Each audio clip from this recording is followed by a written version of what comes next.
Gary, you must behave if you're going to be in here.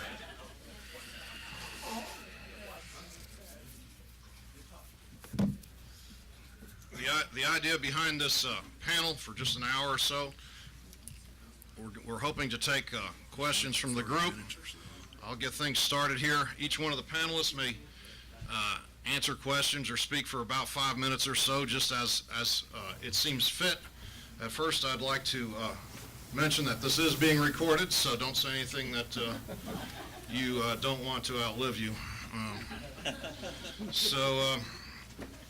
This is supposed to be a civil discussion. I know that's getting to be a rarity, but it's just a question and answer. We've got a number of folks here, and I'm going to let them introduce themselves. Hopefully all these microphones work. We've had a little bit of audio issues today, but I think we've been able to overcome those. So Sam, we'll start out with you. Why don't you guys just introduce your position in all this, and we've got a good panel up here of experienced people. Hi, Sam Chan. I'm actually currently with the National Sea Grant Office as on loan as its National Extension Program Leader, and I'm also faculty with Oregon Sea Grant in the Oregon State University Fish and Wildlife Department.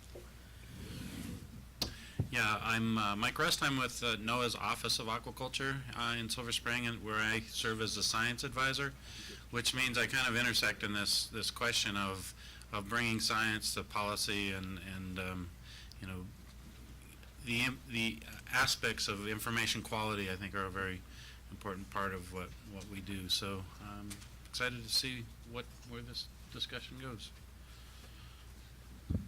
So my name is Caird RexroadIII. I'm the National Program Leader for Aquaculture for USDA ARS. Good afternoon. I'm Gene Kim. I'm the USDA NIFA National Program Leader for Aquaculture. I have seen both sides of the coin, being at USDA and previously being with Sea Grant's National Office. So it's a good perspective to see both cooperative extension as well as Sea Grant extension.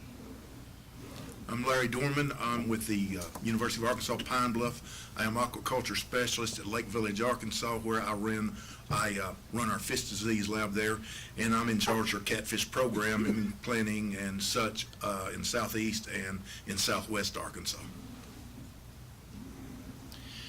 I'm Fred Conte, University of California, Davis, Department of Animal Science, Extension Aquaculture Specialist and Lecturer.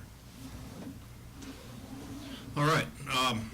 I guess since it was partly my good idea, and I think Sam's good idea, I'll initiate a little discussion here. Many of us have situations, and I didn't really want to talk about this in general terms as I did a talk I gave a couple days ago, but just specific examples of what happens, usually well-intended, but people with differing opinions, with different appointments and different points of view. Back 20 some odd years ago, I don't remember how long it was. I don't want to name the species, freshwater prawns, or the people involved, but our whole unit got involved in evaluating the production, marketing, and all aspects of freshwater prawns. Anyway, the literature went way back into the 60s. Many of the southern states, many of the other states had tried the development of these things with fairly similar results. I was basically being told as extension specialist that I was not endorsing, embracing, in love enough with freshwater prawns, and my life was made not miserable, but somewhat uncomfortable at times. I did stick to my guns. For the most part, I had no problem whatsoever putting a few acres of prawns out there and seeing how it worked out. But it wasn't going to be, something that saved the agriculture of Kentucky in that day that I could see. So we went ahead. We did some test projects. It went its course.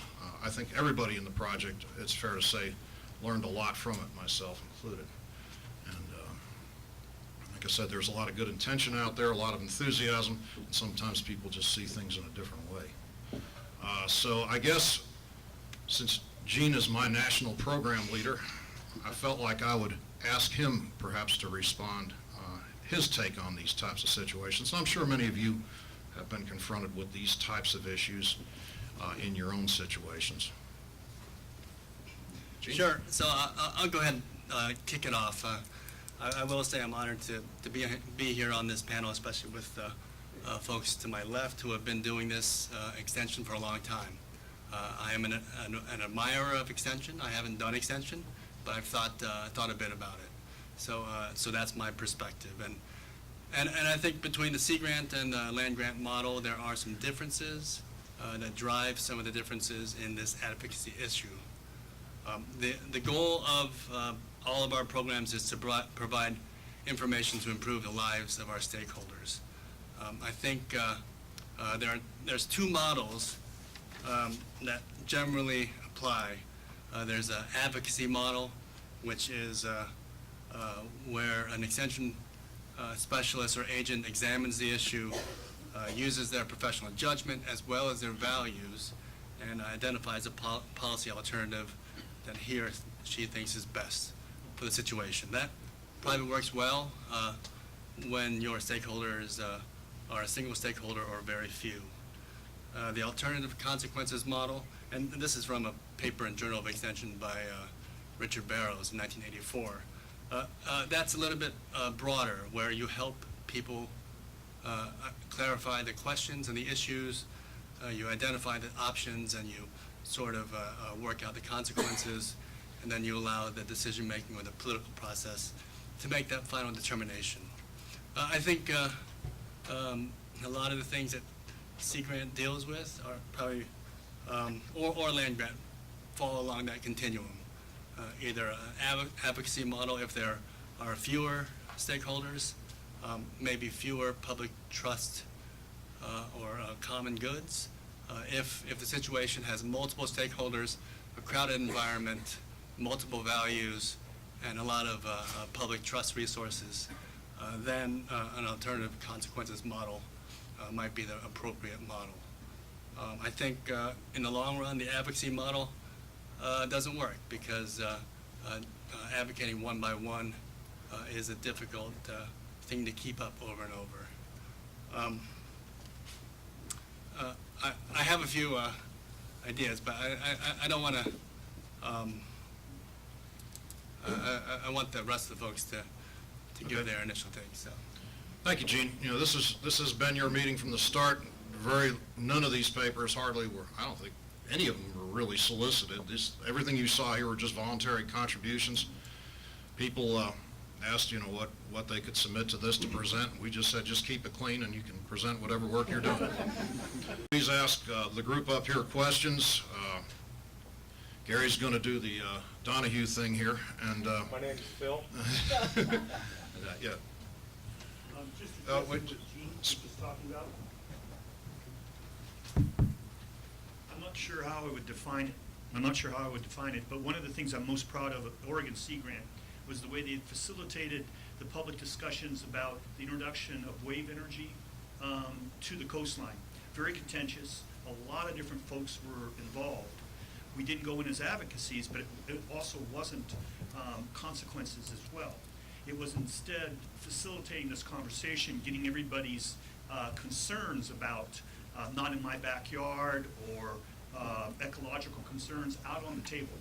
And honestly, it worked out really well. We identified an area specifically where when wave energy does come to Oregon, it will be in this area, and it's by now, not consensus per se, but practically. All the fishermen are on board, the crabbers are on board, the public are on board. I'm just using that as an example, because primarily I find the advocacy aspect of it, while very treacherous, something that I end up being pulled into quite a bit just because I have certain opinions, and it's difficult to be the facilitator and not the advocator. Very good. Anyone else? I'll go ahead.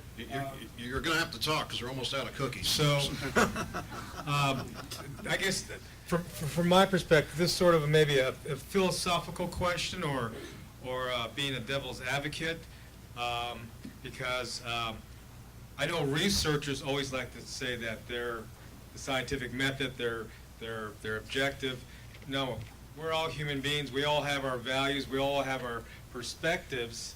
And I don't know if it's necessarily advocacy, but personally, I'm very passionate about aquaculture. I've made aquaculture my career.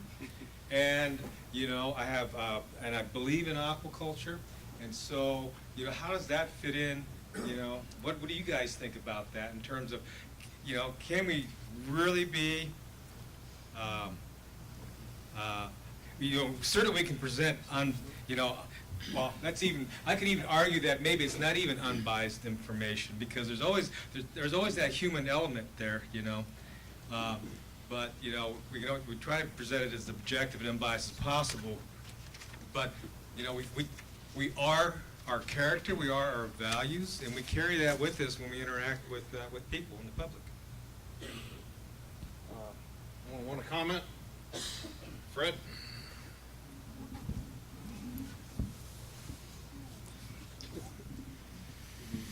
Yeah, Gary, I understand that. We've talked about that a couple of times as well.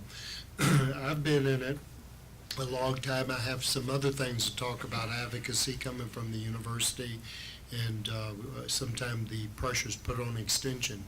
But the way I've always addressed industry is I'm not an advocate for the industry whatsoever. I'm an advocate for aquaculture, because there's many times that a specialist has to take a very unpopular position, and it's what they believe in.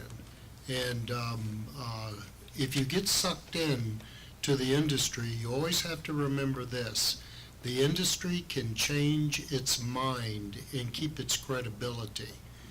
An extension specialist cannot change his mind and keep its credibility very easily. I'll give you an example of that.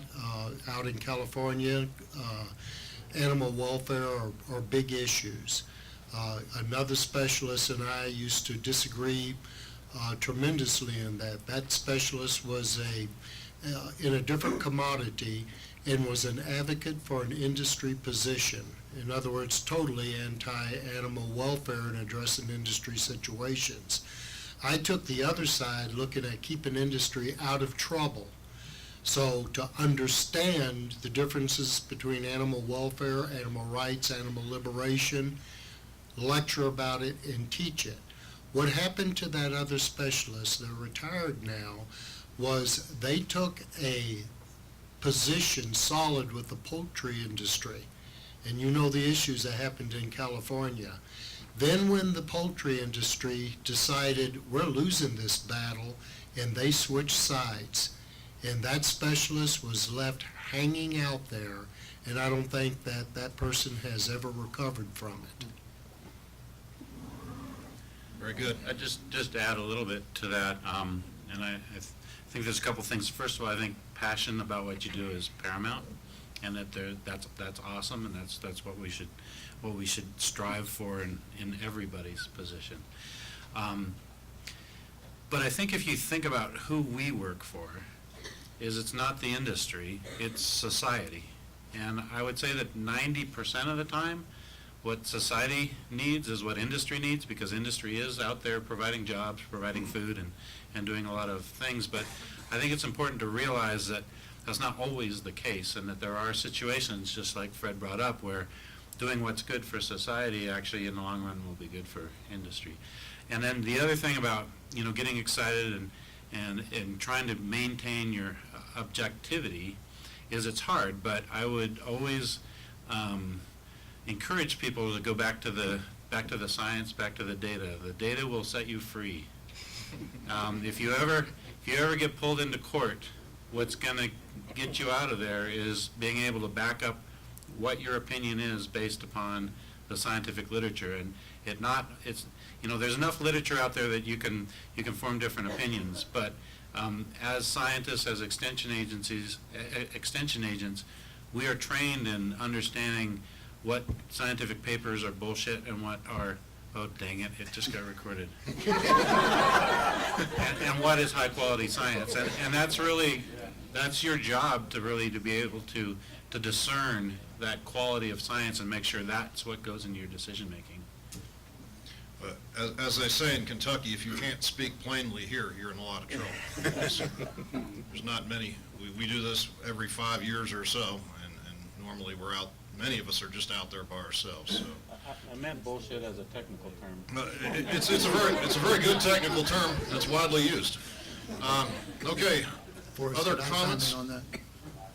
I'll comment, as Fred said, I'm advocate for an industry, but not necessarily the cheerleader. I've tried to be as unbiased when I'm working one-on-one with people, and I do a lot of one-on-one, and give them the facts. I don't say you need to be in the industry necessarily. You don't need to be in the industry. Just give them the facts, let them make up their mind.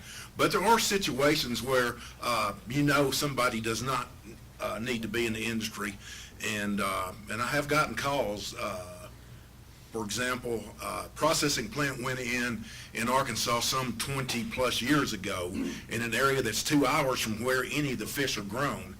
There happened to be a lady that was retired, and she had 60 acres farm that her dad had raised minnows on many, many years early, probably 30 years. Trees were that big around on the levees. And she called me and said, "Can you come over and look over my operation?" I got over there. She had what was known as the soil conservation service then out there. They're conservationists, and the bulldozers already going, levees were pushed up. The poor lady did not need to be growing catfish. She was retirement age and took her entire retirement and sunk into the operation. No chance to ever make a dime out of the thing, even though the processing plant's down the road. But if you sell fish, the processing plant's the lowest price you're going to get for fish. If you're in a small situation, you need some sort of a niche market where you can get higher. Anyway, but I came into that picture rather than being first there, I was the last one. She should have came with extension first, and we developed the budget, then let her make her mind up and everything. But again, I try to help the industry, but it's not my job to promote it. Let's put it that way. Thanks, Larry. Larry's been has years and years of experience for both sides of the fence, and when I need an answer, I call Larry. Yes, sir. Falling down on the job. Run. That's not necessary. I'm going to try to avoid using the term advocacy, but when is the appropriate time to come out essentially in favor? And yes, you can talk about the data, but are there other subtleties? When should we be in favor of something, and when and how should we slow people down or provide alternative information that they can make wise decisions? I'll go ahead and take a quick crack at that. There's a couple clear demarcations, I think. Clearly, after elected officials have made a decision that results in a regulation over a public good or a common trust resource, that's when we can advocate for our stakeholders to get involved in that process. Really, only public officials can make decisions to allocate public trust resources. So they've weighed in, now we can weigh in. I think there are other examples. I think when we deal with the passion that we all have about aquaculture, I think we need to sometimes pump the brakes of excited stakeholders who are raring to go. Anything from aquaponics to a Christmas tree farm to raising tuna. You have to really temper your excitement along with theirs, make sure there are data that are replicated and that are replicated at a commercial scale before you either risk their money or a public trust resource. I think we always need to communicate the uncertainty and what's not known.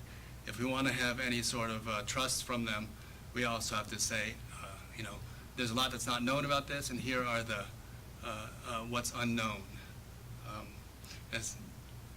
There was a concept of known unknowns and unknown knowns, if you remember John Ashcroft a while ago. So you have to both express both of those before people can make their own decisions. And I think if we don't do that, I think we lose credibility in the long run. We have to rely on the science, and we have to rely on the science at the right scale. Good. We have a lot of Sea Grant people here at this meeting, which is really great. In addition to the Sea Grant funding for the first time for this project, we've also gotten a lot of Sea Grant participation, which has been a real nice mix, especially for those of us that do inland work. So I know you probably have questions. I'm just going to look around and pick somebody if somebody doesn't raise their hand. But I've got my ideas guy, Sam, over here. We haven't heard from. We have a question first, and then I'll speak. He's stalled. Good evening. It was very nice and very good, very diverse topic, and it's very interesting, good update on different subjects and different areas of fisheries, and particularly for me. And I was enjoying the entire proceedings of the programs and lectures and different topics. It was good. But somehow these prawn and shrimp and marine finfish farming and all was missing, and probably he rightly said that it is as the group is as they have come up. It's not called specifically, and whoever participated, that is the representation. And some methodological approach of extensions, kind of quantification of technologies and motivational aspects, and kind of adoption rates, and what is our technological kitty in our hold, how many technologies we have got, and how many have gone really into the field, and what is the performance, their performance in the field. So that sort of things could even quantify, and roadmaps ahead also. It would give us future directions too. And to me, it looks like here, this part of the world, we are more emphasizing on biosafety and scaring the consumers. Don't consume fish, and fish is that, these mercury, selenium, so much of that. People don't come forward, and they get lot of fish and no eaters. And whatever we pump, whatever money or energy we pump in, and if we don't encourage, if we don't motivate, and we don't assess their perception and knowledge level, and meet their requirement, then it's not going to meet up our commitment, isn't it? So here in India and all, people consume lot of fish, and I don't know, it's not much study on those mercury, whatever we draw knowledge on mercury poison, all that is from this side only. This, of course, we know that Minamata poison or something long back, but otherwise we don't have much record on the mercury poison and PCBs, all that. One professor was telling mercury was earlier, it was in billion quantum, but now it has gone to trillion quantum, and which is very minor, and as he rightly said, selenium is going to take care of that, and we should not bother much on that. Our researcher also project that many of our colleagues, or maybe other professional nutritionists, they may project their negativity of the fish, and many people don't consume fish. I've seen that these 10, 11 months, many they get fish, many good fish, and they throw out, or they don't prefer to take home and prepare also. I don't know why, and but that is not the case in our part of the world. But it could be that we need to promote, assess their perception, and we have to motivate the farmers and industries and general public also. We need to assess their level of understanding on fish and fish resources, and then we can receive our desired results in fact. Thank you. Just my observation. You get the Passion Award.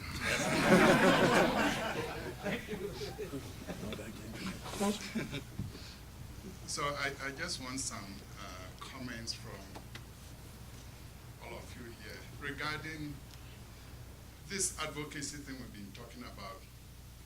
I think Sea Grant Week, the Sea Grant tries to promote domestic aquaculture with some samples and inviting congressmen and their staffers to the event. Am I right? The reception on the Hill?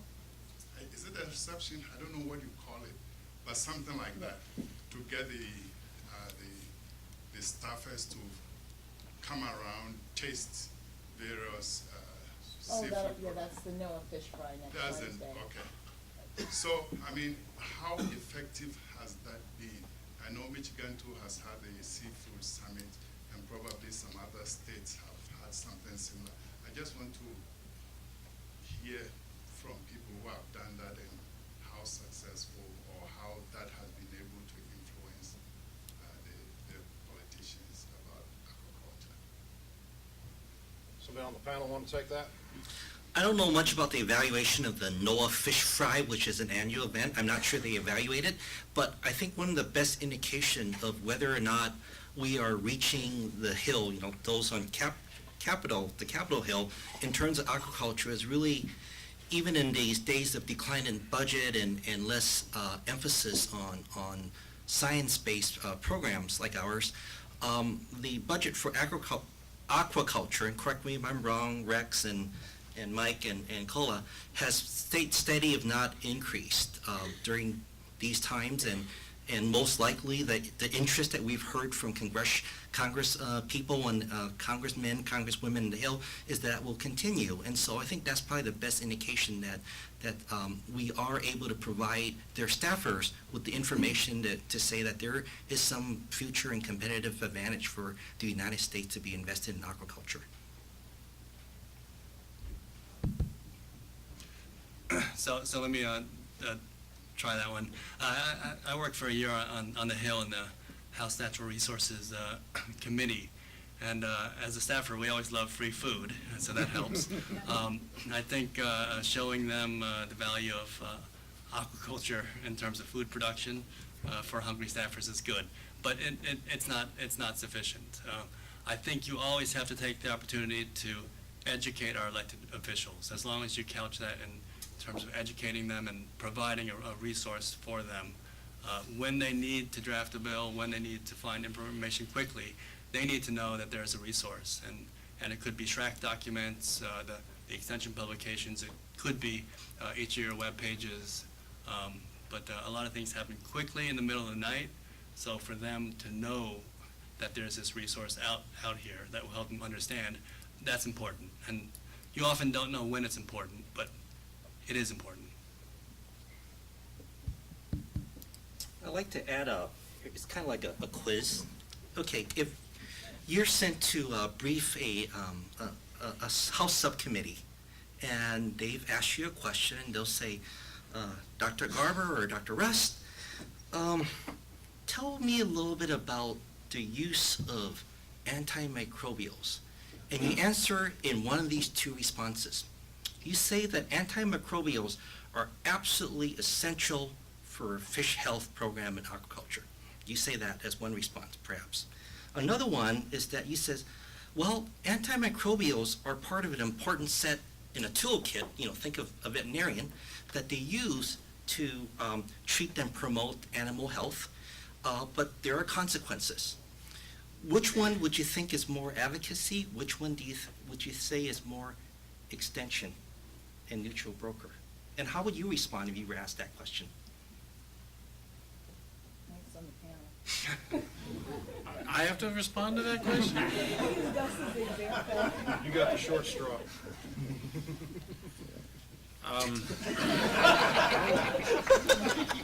Well, I don't see either of those as inappropriate in either of those situations. However, it's the perception you're leaving behind, and I don't think I would answer either of those ways. I would just indicate that antimicrobials are maybe the last resort in protecting the welfare of the animal, but many, many tons of aquaculture product never even come close to an antimicrobial. All right. Let's hear what Ganesh has to say. As a young faculty or running young scientists, we always see that when you look at this room itself, you can see probably 25% of the extension agents will be retired by the next National Aquaculture Extension meeting. So given this distinction of research and extension, where researcher sometimes has to do the extension and the extension agent has to do the research part, the experts in extension, is there anything that you have to point out the things that either of those candidates should not do by when they marry each other? I'll start. Don't give up. Don't give up. So one of the roles I have at NOAA is to also be involved with a lot of our international bilaterals with Europe, Canada, Japan, Korea, and the one thing that we have in this country in terms of science that makes a huge difference is this extension model. I can't tell you how much money the Europeans waste on aquaculture. Their Horizon 2020 project alone puts 400 million euros into aquaculture research. And it doesn't go anywhere. It goes straight into the ivory towers. What we do, we've spent much, much, much less, and we get much, much more for it. So learn that, and learn that the most important thing that aquaculture can do is to get that information out of the labs and into somebody's hands who can use it. Where extension agents are lacking researchers, sometimes they have to do the research. So I was asking the panel, what are the things that the extension agents should not do, and what are the things that researchers should not do? I mean, there are several things that they can both do, but don't do. Things that need to be careful for young guys like us. Researchers must be more of the extensionist also, because I do research. The physical researchers must be an extensionist also, because extension sometimes may not know the real researchers' problems, and extension researcher should be more of an extensionist too. Otherwise, his research for whom he is doing research, he may not understand well also. He should understand his customers and farmers as stakeholders, and accordingly he has to do the research. And in that context, researchers has to be more of an extensionist too. It's not that separate. To me, it looks like that. In India also, it is an extension problem. You give the extension. Extension what he may. I am the real developer of the technology. I thought I should be able to extend to the customers and farmers. I'll be better off in doing that, because I know the nitty-gritty and technological things of the technology involved in that. I was involved in the process of the evolution of the technology. So I must be more of an extensionist too. So to me, it looks like that we should be both of. Otherwise, it will not end into the end users. Yeah, Can I respond to that? For one thing, I think you need to learn the difference between extension and outreach. Extension is a program. Extension does outreach, but extension is a program, a planned approach to solving problems.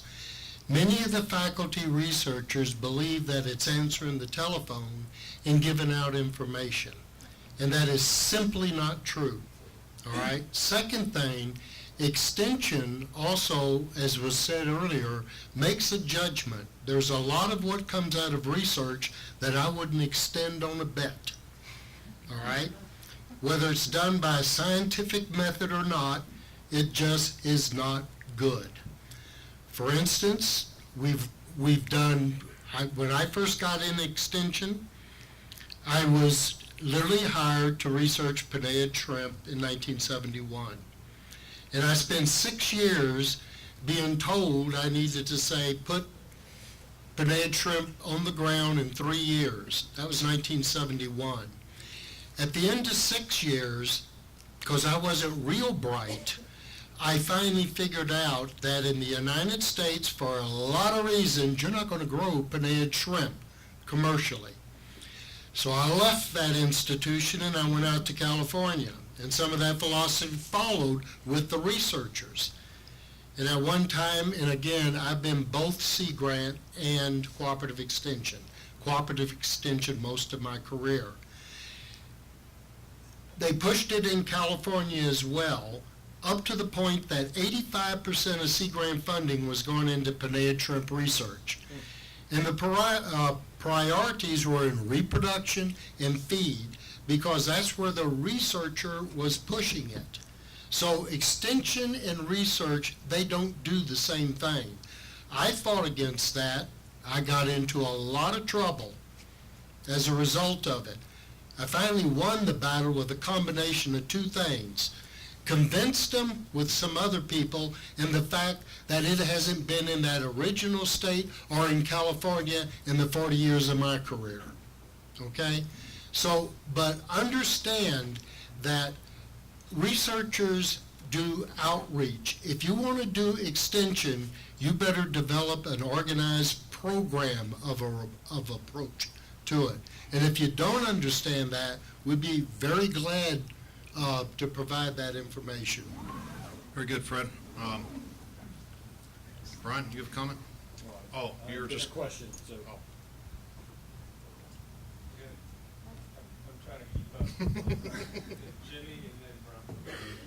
So, yeah, my question is about potential growth of aquaculture in the U.S. And I guess as an extension agent, I'm not advocating that we should try and grow aquaculture in the U.S. But there's a lot of knowledge in this room, and I'm curious what people think. We've seen a lot of the stats. The U.S. is not a major player in aquaculture.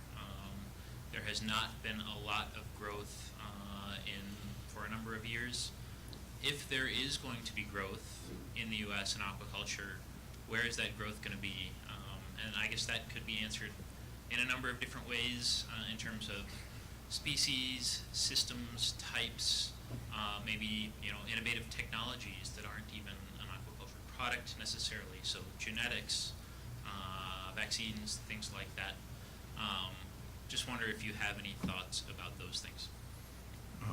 Caird, we haven't heard from you. Would you like to try to address some of this? You get a word in this crowd sometimes. Well, it's tough competition. Yeah, no, so I appreciate that, and I guess a couple of things, in terms of, advocacy, I think about one of the slides that Gene showed yesterday that shows a quote in the Aquaculture Act of 1980. It says, "It's in the national interest and it is the national policy to develop aquaculture in the United States." And so Congress has advocated for this, and I work at the direction of Congress and the administration to follow up on what they see as opportunity. And so for us, myself as a researcher, to look at what the opportunities are and to provide information that clearly defines what the opportunities are, what are the better opportunities, how well can we characterize them, and let others make the decisions on where they follow up.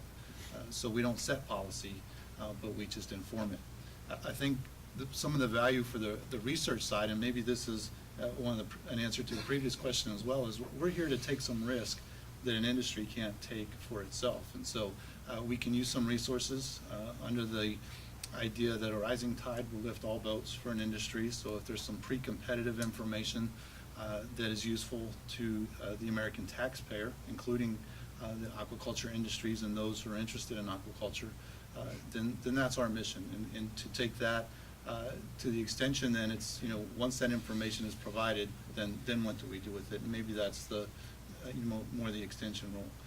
As far as what the opportunities are, I mean, we look at the natural resources that we have, and some of those things will drive it, some of the economic drivers that we have. How are we going to feed all these fish that we want to raise? I mean, there's some challenges there that we'll have to figure out. We're going to have to figure out how to deal with animal welfare issues, aquatic animal health across the board.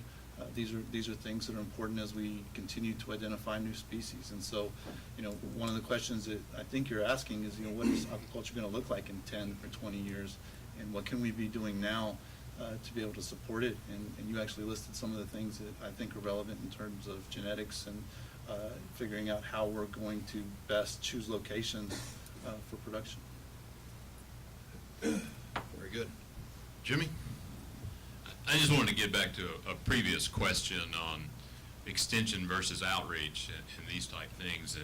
And to me, if you don't capitalize extension when you're writing it, you don't understand it, okay? And the other thing I would say about, I've been fortunate at being both ends of the spectrum, from being the lone guy out in the wilderness that was the gatekeeper to all aquaculture knowledge, okay? I was the hero at that point. Now, it was tough keeping up, but now I've gone to the other extreme where, I'm sitting in the same hall with probably 90% of, the best catfish researchers in the country in this thing, and so I don't have to keep up. I can talk to those guys every day, but I've also learned that you are not the gatekeeper to knowledge either, is that, my industry, 90% of my industry was in 50 miles of our building. They know who to come talk to about split pond systems. And it's not me, okay? It's Craig Tucker on the other end of the hall. And so you've got to learn that just because you are that extension specialist, you are not the sole owner of that knowledge, or you are not the person that people have to come through. There's always going to be, you know, there's those people out there. Now, I've also been at institutions where there are lots of researchers that you need to hide. Yeah. Okay? You cannot let those people have any access to the public at all. You know, they do great work, but you don't want to have them talk to anybody authority or anybody, you know, news media or any of that kind of stuff, or you've got fire damage for a long, long time. Well put. Well said. Tough to follow that one. Well, the other thing I just, and bring up the earlier point about the Sea Grant side, is, you know, we're hearing a lot about technical assistance, but one thing I've certainly recognized, aquaculture, as well as a lot of the other issues that we deal with, don't operate in a vacuum. You know, you can provide technical assistance to the industry members, but we've heard throughout these past several days, there's lots of other user groups out there that aren't necessarily going to have the same, you know, value systems or viewpoints, even if there is data. I mean, unfortunately these days, you can have all the research and facts and technical information all you want, and it still might not, you know, amount to much, unfortunately. But I think the other thing, and I think, Bill, you said this too, with was it wind energy? Wave energy. I think that's how the real Sea Grant plays too, is being able to guide the process, because when you bring together, we realize that, you know, these wicked issues that might not have one simple answer. I think that is absolutely a value that we can, and cooperative extension. I mean, it's certainly not one side. So it's not just the technical information in the extension program. It's also that process of how do you reach to those informed decisions, because in this day and age, yeah, you've got a lot more players in the field, and try to herd the cats like we saw the video. Sometimes guiding that process can be an important niche that we can fill. This side of the room is pretty quiet over here, so I'm going to start picking on people. So to follow up on Brian, I think we can always advocate for the process, to get involved in the process and to let that play out. I think in the coastal environment, it's a crowded environment, a lot of stakeholders, a lot of public trust resources, air, water, fisheries, beach access. That differs when you go to the Delta of Mississippi. It's not the same context. I think aquaculture is new. It doesn't have that historical context, so that makes it very difficult in that environment to navigate. Yeah, and the technology is relatively easy, straightforward, right? I mean, there's not much argument about that, but the other part of it reminds me of an old saying that is something like, a man convinced against his will is of the same opinion still. And I think it's important to realize that, you know, people are not of homogeneous expectations. Coleman? I just want to follow up with what Ganesh said, and also 2 days ago, the presentation on workforce development. Any comments on how we are going to prepare the future of the industry with training, training the next generation of aquaculturists, because we're all getting there. I think I'll try to address that a little bit. You know, I think it's going to be relatively easy to get positions filled in extension and at universities when it comes to aquaculture. I think, I shouldn't say I think, because that's advocating in some ways, but trying to get a young workforce into the field of aquaculture, the ones who have to wade in the water at 4 a.m. in the morning and work 12, 13-hour days and sometimes 7 days a week, that takes a certain type of an individual. There's a lot of satisfaction in that type of work, but at the same time, you can provide all the science tools that you have in training them with the technical skills, operational skills, business skills. You need to have certain people who are willing to work that type of hours, and that's something that at this point, unless we have more automation, aquaculture may not change. And so I just want to share that point. The other point I want to share to address what Ganesh said is about what is it that we shouldn't do. In extension, we often emphasize is more of the positive. It's what is it that you can do. And so when it comes to thinking about the next generation of aquaculture professionals, I think one of the most important things is that it's not all about science and technical learning and engineering and water quality and biology and genomics and physiology, but it's a lot about the human dimensions. When I first came in this position, I thought that science could address everything. And I soon learned in my field I was not effective, very honestly. I was not effective by just using science because there's uncertainty in science, and we acknowledge that. And that we have to also employ a lot of the human dimensions, social dimensions. The other aspect is internationalization, in that you can be in Pine Bluff, Arkansas, or in Wyoming, or anywhere in the United States. If you as an extension specialist are a bridge to the international knowledge and the marketing and all that, without that, we can't be competitive here in the United States.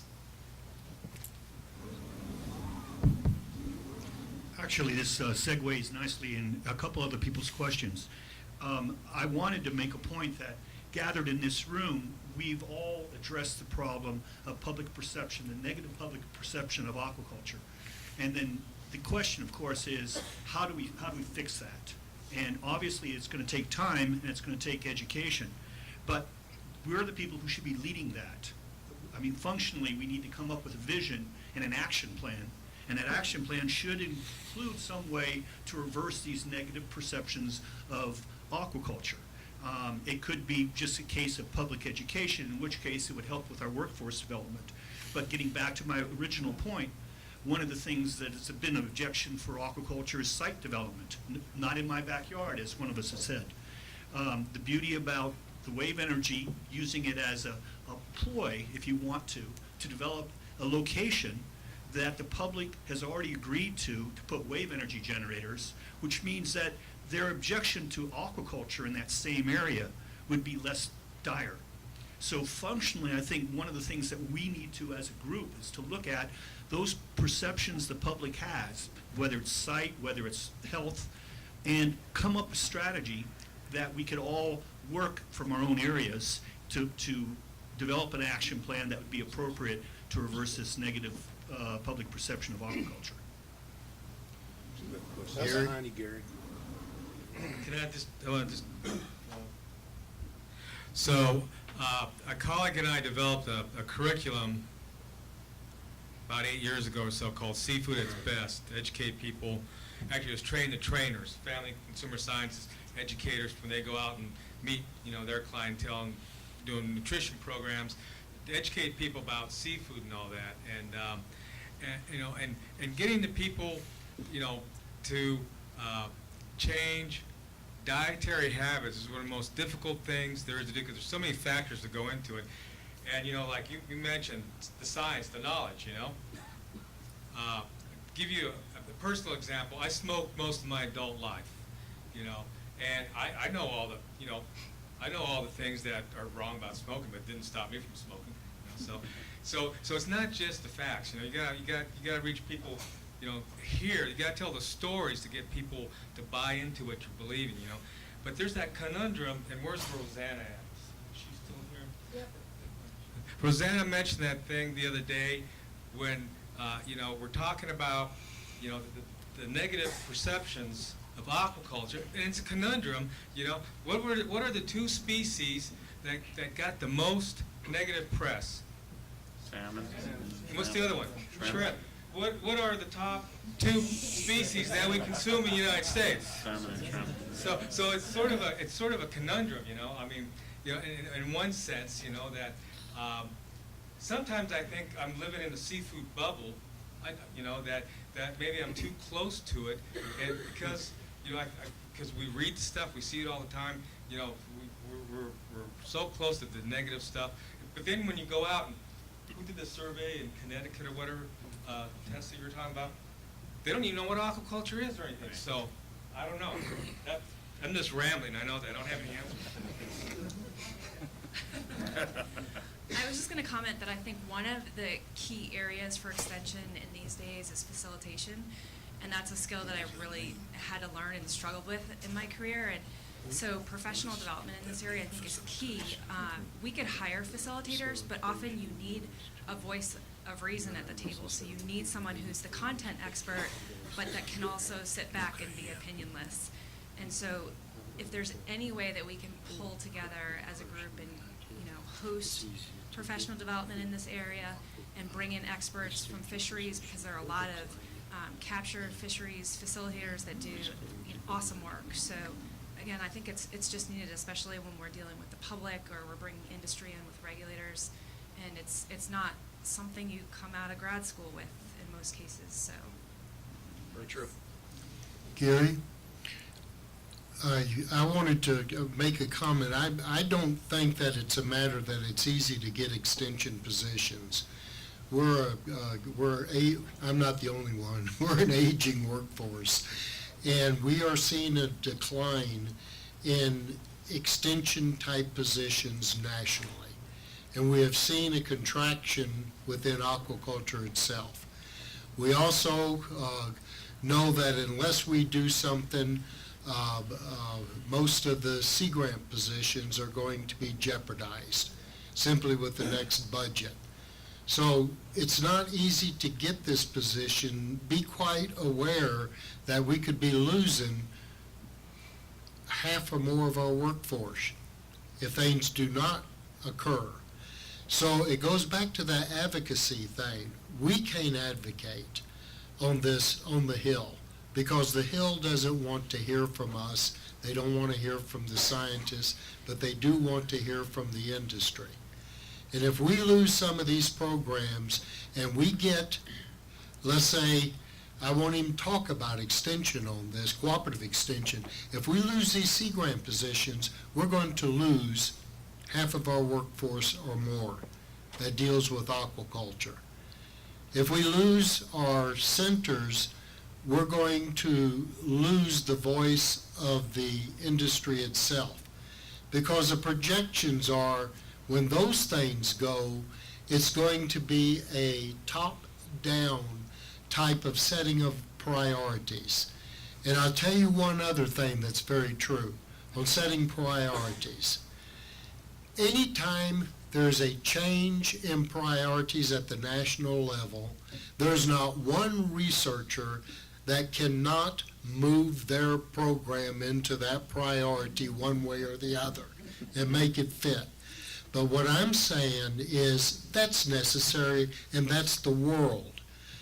But there are other entities that are in effect now that if we lose them, we're going to lose that industry voice, because the researchers will not represent that voice of industry unless they're getting the direct funding.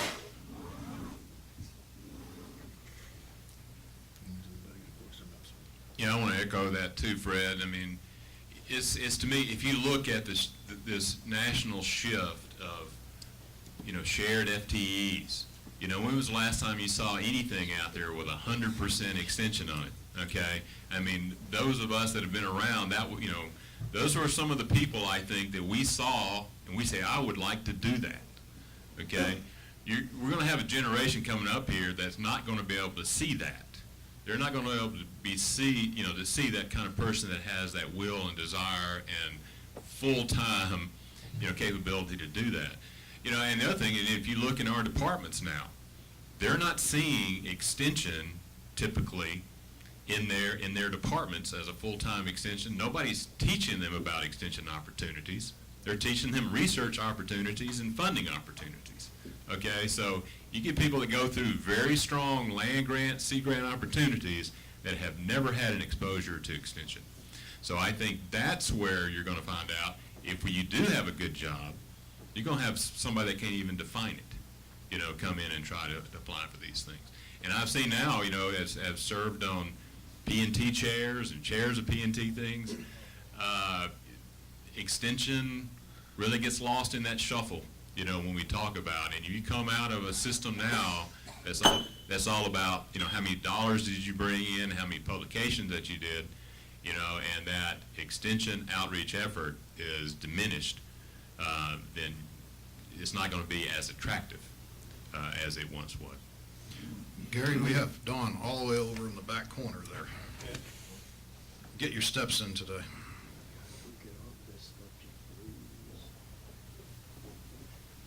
I just wanted to speak to a couple of things that have been recently said.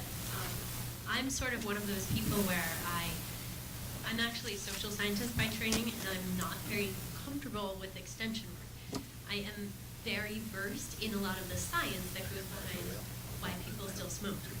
And I come from a background of a pretty broad range of human behavioral research. I'm fortunate to work with Azure Sigler, who I think many of you know, who is, in my experience, is just incredible at extension work.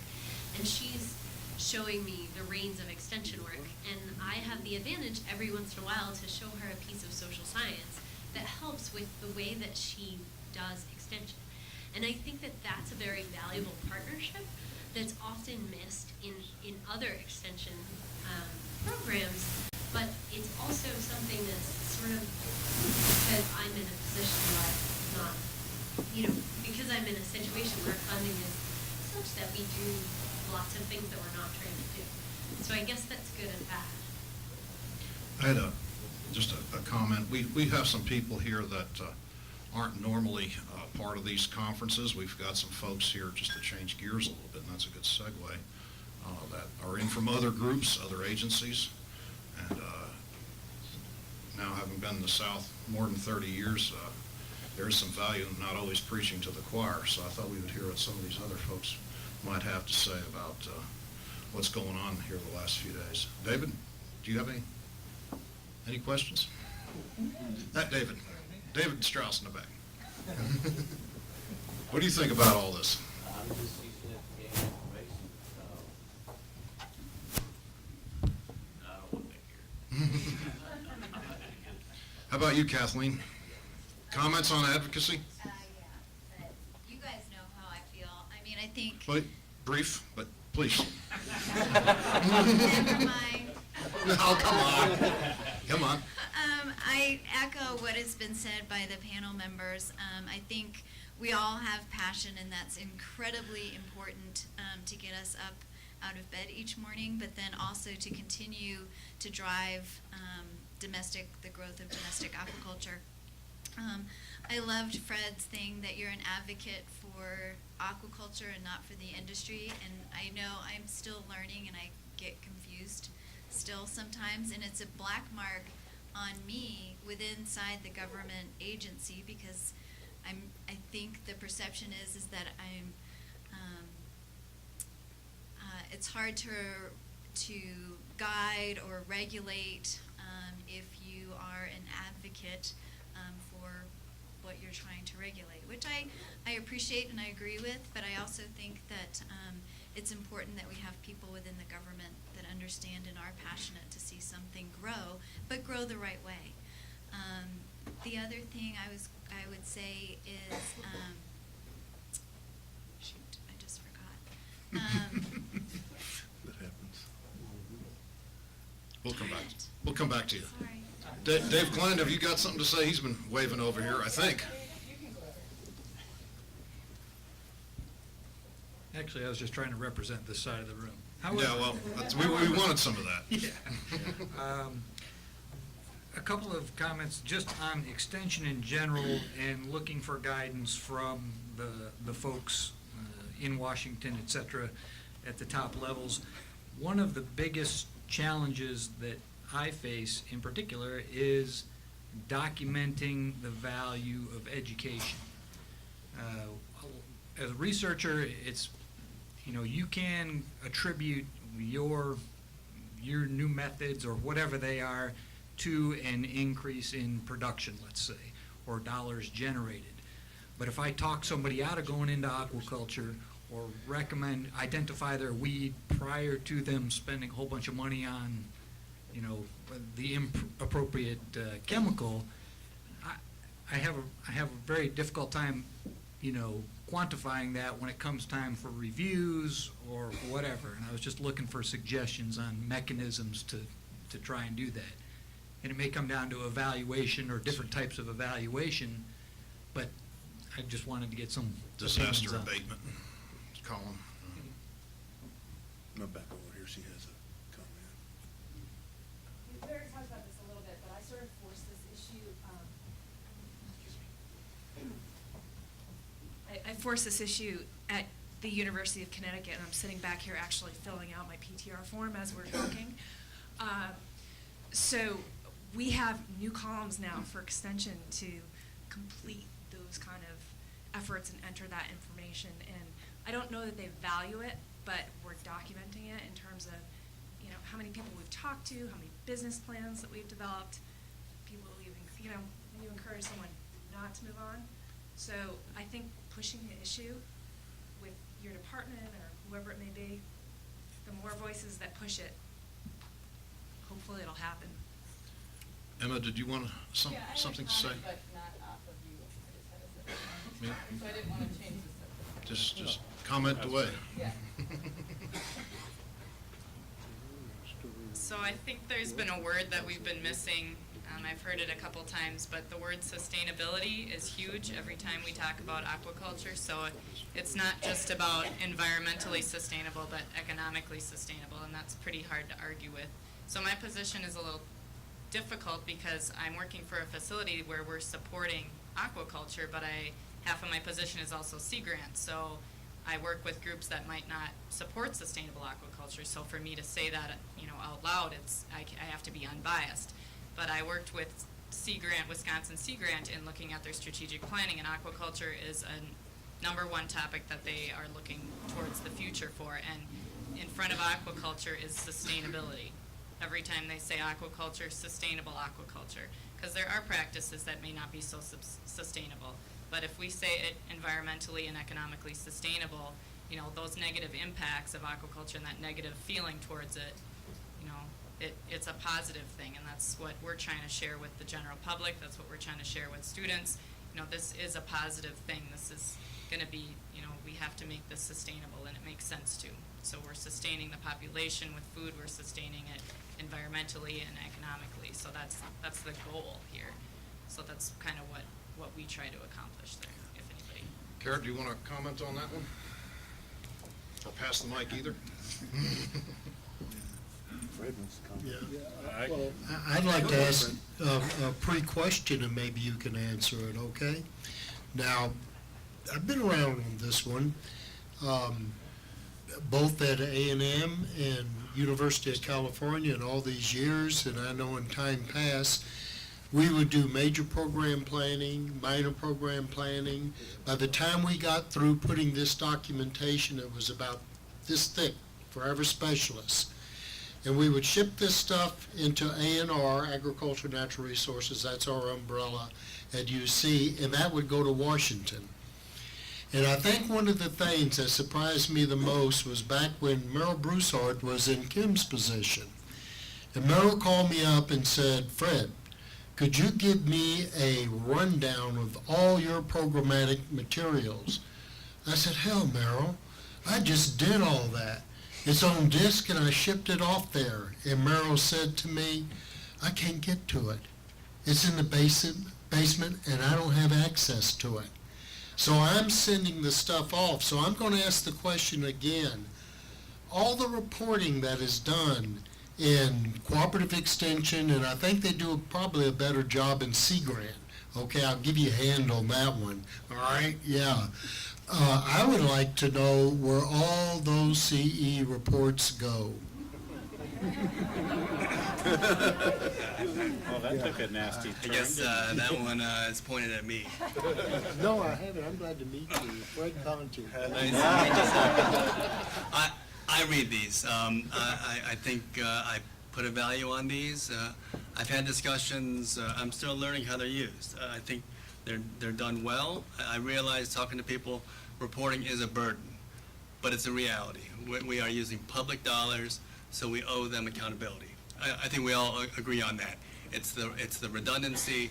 It's the multiple reports that contain similar information in different formats. You know what I do? For the most part, yes. Yes. We'll have a conversation. All right. Yes, sir. We will. All right, could I follow on that? We're trying to get Caird in here. Yeah. So we do a great deal of reporting as well, and it's up through the agency. And in my position, you know, what I've learned is the number of places that we send that information. I mean, it goes in a report to Congress. Our agency gets $1 billion every year, and that report justifies the funding that we receive from the taxpayers. It goes out to the interest groups for different species to let them know our research accomplishments for the year, and we use it in many forms. We get direct questions from Congress, and as a national program leader in DC, the first place I will go is to those reports to see if I can find the answer before having to go out to the field and ask a field expert. Does someone summarize that for you, or do you read them all? I do the summarizing You for do some all other the folks, summary, right? okay. So we get good reports from the field, and they're summarized to a degree, but the information in those reports will go many different directions, and one of my roles is to make sure that the appropriate information is distributed. I think can we go back to the sustainability Yeah, sure. question? That's where this started about So 15 minutes ago. I think, we use that word a lot, and I think it means something different to different folks. And what we definitely want to do is do this the correct way. And I agree with you. We have some examples on this planet of what not to do, and the public is aware of that, and they want to know if we're going to do this, how are we going to do it? And so we need to be extremely responsible in the way that we move forward, the decisions that we make, and where we decide to spend our resources. Can I be a contrarian? Yes. Is that all right? Because I do that a lot. Yeah. That's why we get along. Yeah. I actually don't really like the term sustainable aquaculture because it implies that there's an unsustainable aquaculture, and it begins to segment, the industry into different parts. And I would argue that the way all aquaculture is practiced in the U.S. is sustainable.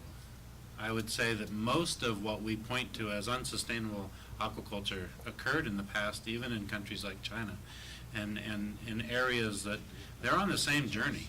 They are continuing to improve and continuing to get better. So I have a real hard time with the sustainable aquaculture thing because everybody who hears that will put whatever they don't like in that other box that was never defined. It's just too bad that there is a negative perception to a lot of people when you just say aquaculture. So Yeah. you almost give it like a safe net to say it's sustainable. Right there, it's just telling you instead of them. Yeah, But it's the same thing. No, I see what you're saying. I get it. But, having one part of the industry, whether they know it or not, kind of beat up on another part of the industry is not good for any of us. I think I would like to come up with something better, responsible. That's not even right either because we're segmenting, but. Very good. I think everybody's got the point, and that's an interesting one. Moving on. Last, but certainly not least, we've got somebody here from the private sector, the one and only Bob Robinson, and he's going to close out the show here in a timely manner. I have no photos of you, so don't worry about that. I don't believe that. So I understand that I'm separating some of you from a glass of beer, so I'm going to make this short. Yeah, I think that I'm the only person here that doesn't get a paycheck from the government. I represent private industry, and things are a little bit different for companies like us in that we just have to be profitable and our job is secure. And in your case, you can be advocates, you can be passionate, you can be great communicators, you can base your decisions on science and help the industry grow. But at the end of the day, your paycheck isn't sometimes in your control. And so I just want to say, this is pretty cool to have this many people in this industry be so devoted to having and helping it grow when you don't even know, in some cases, if you're going to be around in 2 years. Or you fund projects and they don't get finished because the money is gone. That doesn't happen in private industry. We fund a project beginning to end and we realize, oh, that was stupid, let's go do something else, And we have the money to back it up. And so, congratulations. I'd like to give everyone a round of applause from me, number one. And the second thing is that the National Aquaculture Association is going to be on the Hill the week of September 10th. And if anyone has the passion, the communication gift that wants to join us for one day, I think it will be the 12th. Just get on the website, talk to Paul Zajac at the headquarters, or talk to me here, give me your card. We don't have money to give out, so we don't have the ability to fly you there. But if anybody wants to be in Washington on, I believe it's September 12th, let me know, because we're getting a room block in the next week. So, thank you. Very good. Thanks, Bob. Let's give a hand to the folks on the panel here.